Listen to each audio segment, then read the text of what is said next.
Monsoon पूरा देश तरस रहा है। अभी इस वक्त भयंकर गर्मी से जूझ रहा है और मानसून का बहुत बेसब्री से इंतज़ार कर रहा है।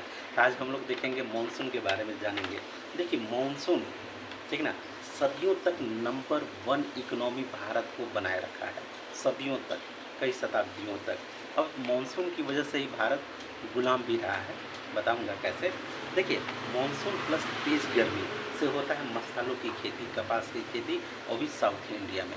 ठीक है, गर्मी भी और मानसून से भी। अब हिफालस ने मानसूनी हवाओं की खोज की थी। हवाएं तो चल रही थी, लेकिन हिफालस ने ये बताया कि इसी टाइम पे ये हवाएं इस तरफ से उस तरफ जाती हैं, अरब सागर से होते हुए ऐसे जाती हैं। अब इसके बाद एक किताब आई थी पेरिप्लस ऑफ द एरेथियन सी, उसमें रोमन तथा अरबों से व्यापार इन्हीं मानसूनी हवाओं की खोज हो चुकी थी। तो रोमन और अरबों से भारत का व्यापार भी होता था मानसूनी हवाओं के द्वारा। तो कारोबारों में तेजी आई। 16वीं शताब्दी में भारत दुनिया के जीडीपी का 25.1% था। विश्व जीडीपी का 25.1% था भारत। ठीक है, इन्हीं मानसूनी हवाओं के कारण। तो मसालों का राजा कहा जाता है काली मिर्च को। अब काली मिर्च के लिए गर्मी चाहिए, ह्यूमिडिटी चाहिए, अब खूब ढेर सारा पानी चाहिए। और ये सब के सब कहाँ मिलेंगे आपको? वेस्टर्न घाट पे, पश्चिमी घाट पे आपको मिलते हैं। साथ ही साथ चाय है, रबड़ है, इन सभी की खेती खूब होती है। अगर मानसून नहीं होता तो दुनिया भर में भारतवंशी भी नहीं पहुंचते।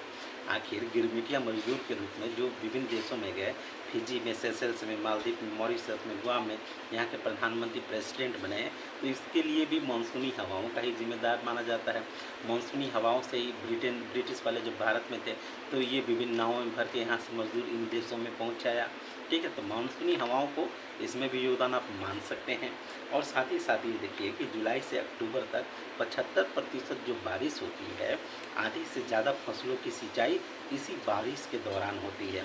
और यही नहीं, खरीफ में तो जो पानी की ज़रूरत हो गई, हम उस पानी को रबी फसल के लिए भी बचा के रखते हैं। रबी फसल की पटवन करने के लिए भाई गेहूं में भी एक पानी चाहिए ना, 2-3, गेहूं में 3 से 4 पानी चाहिए गेहूं की फसल के लिए।